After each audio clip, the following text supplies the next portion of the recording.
So guys, I had a thought, a madman's thought, and this is Kyle D, better known as Universities, and we decided that for Rumble Rama, we would have one event, one major event, where we banned Yellow Eva, we didn't allow Spear, and we didn't allow Red Kenshin. And I wanted to see what would be the madness, what would people bring? So, without further ado, let's dive in the video and answer the question. What would be the format without these three titans? So we're looking at it with this madman's thought. I wanted to see what Red Kenshin, a format without Red Kenshin, Yellow Eva, or Spear exists. And it definitely changed up the format quite a bit, actually, taking these titans out. Again, I think if we had a couple more events, people will adapt and change up, and I expect complete changes by that point. I don't think I need to hit Red Eva just yet, but might do that in the future if Red Eva decides to be like king of the format. Well, I think it won't. The big thing we have to take away here is that Red Eva is definitely a pilot's fantasy here. You have to be really good on the deck or else you're not going to get anywhere. So, big things we have to take away here. Winner was a Red Kaneki deck, Ken Kaneki. So yeah, and then we had two CS decks. I think we're at 3 CS decks. Let me double check on my notes real quick, because I did post on what we had for there. So I will check right about.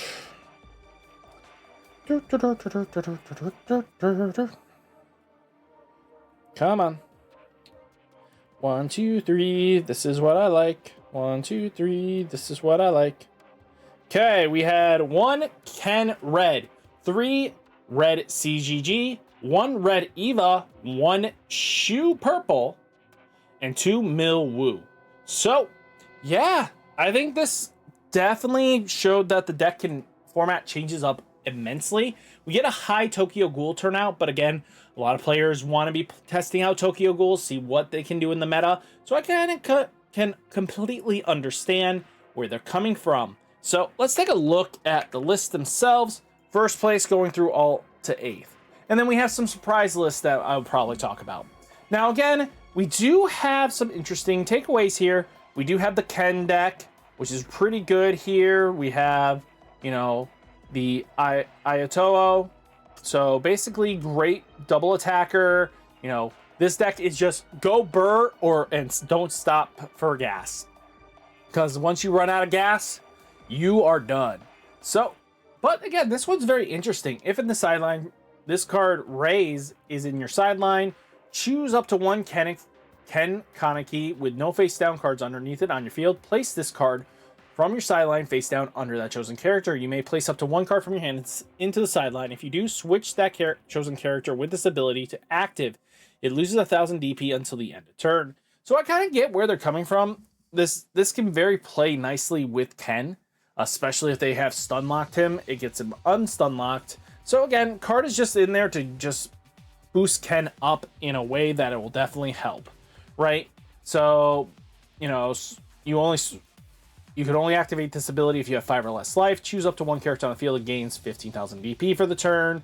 You know, this one, if Ken's on your field, reduce this card's AP cost by 1 while in hand. Choose 1 character with 5,000 DP on your opponent's front line, sideline. If you have 3 or less, choose up to 1 Ken on your front line. It gains 1,000 DP. So yeah, there's a lot of potential what this deck can do. And again, it requires your life to be at a less level. And again, it plays similar to Goddesses, where they're gaining benefits for the least amount of life you have. So yeah, just keep this in mind, especially because this deck can definitely apply a lot of pressure and players will enjoy that. Now again, Red CS is a deck that is designed to live, breathe, draw. The fact that you have a card that's going to help restand your draw engine, basically Amon. Again, Red wants draw engine. This is what keeps the deck alive and well and applying pressure to the opponent. Now again, you know, here's my list real quick. Just minus this should be at 4. That's the only difference. But again, you're having Juzo in here being able to sideline a threat Yeah, it's hard once per turn, but that's completely fine. We don't mind that. We also have an impactor that we can boost a little bit, you know, by using our Amons that can combo nicely with Akari, Ra, blah, blah, blah, blah, blah, blah, blah, blah, blah, blah. Yeah, apparently I can't speak, and we know this, and this is why you guys love me so much. I'm adorable. Just kidding. So, yeah, at the end of the day, taking a look, this deck has a lot of good synergy, especially because you want to see her, at least seeing one of her means your deck is doing crazy shenanigans. Now, we do have the one and only red, you know, Eva deck that made it to the top. We had a couple, I think, in the event. I think there was 3 in total, but that's not terrible walking into a format. It was a lot, and I mean a lot of red Tokyo Ghoul, which is completely acceptable. We expect this, especially new formats. But again, just taking a look at what you can expect here, there's 2 special differences. Interesting. But again, like, this deck has a great removal, being able to remove something by sidelining, and then it draws 2 to kind of filter itself, and then reduces the play cost of your big mech, which is exactly what you want to do. Now, again, we do have another Juzo deck. Again, very powerful red Tokyo Ghoul. Milwoo. Milwoo didn't get hit. A lot of people are saying, well, you should have hit Milwoo. It's just too powerful. I'm like, no, if it was too powerful, it would be dominating. And it didn't dominate the event. There was 2 tops.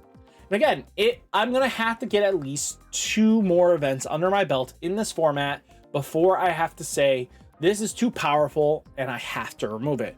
But I think this gives a lot of potential to players wanting to build Milwoo. And I think, again, opening up the format was the end goal, right? I wanted people to get a break of, instead of facing the same decks, here's an option or 2. Now, again, another Milwoo deck strategy, very powerful. Again, I like the Sun Il Hoan. Sun here is just being able to double block is huge, especially because, A, it's going to soak up damage, but it's also going to be a threat. So, again, people will special it because, A, a double blocker, being able to block 2 of your attacks, no bueno. Especially if you have act triggers and this thing hits an act trigger on the first time. That means it blocks every 5k or 4k and above card that you have on the field until it reaches 7k, 8k, and then they're not really going to block with it. Now, again, we have Purple Shoe. So, again, great deck. Shoes just does a lot. It feels like an upgraded version of Purple Bleach in the fact that, you know, it loses 1,000 DP until the end of turn, and then you may place up any number of cards equal to the event cards from your sideline into the removal area. For each card placed into the removal area with this ability, choose a character, loses additional 5,000 DP for each until the end of turn. But again, if you place 1 card from your hand in 1 event, he gains impact. So again, he gains a really good, powerful removal cert, and he also gains impact. And then Uta is just very powerful, being able to help dig your deck, and then on top of it, being able to sideline the card and do it again and look at the top 3 cards of your deck, add up to 1 card from your hand into the place of rating cards. Being able to dig twice is huge, in my opinion. So this is why the deck does pretty well. We did have a Yellow Saitama list coming back into the fray. It's very rare do we see Yellow Saitama come back. But again, with the fact that Kenshin no longer exists, this deck was able to make some punch-ins, actually. It did some major damage, and again, just really powerful. Great draw engine. Deck has a way of absorbing some damage, and without having to lose its energy line or lose its big guys to the back, you know, now you can at least block comfortably. So yeah, just stuff that you can't unseen here. Now we did see a couple of the purple boys here. And what do I mean by purples? I mean 12 drop Sunjin Woo, aka Shadow Army. Did actually quite well. Again, there were a few you know, you had to deal with the new tribal deck of the format, but yeah, I think Shadow Army has some great potential. It was kind of cool seeing that we did have, you know, Black Bulls with, you know, Yami and Mariona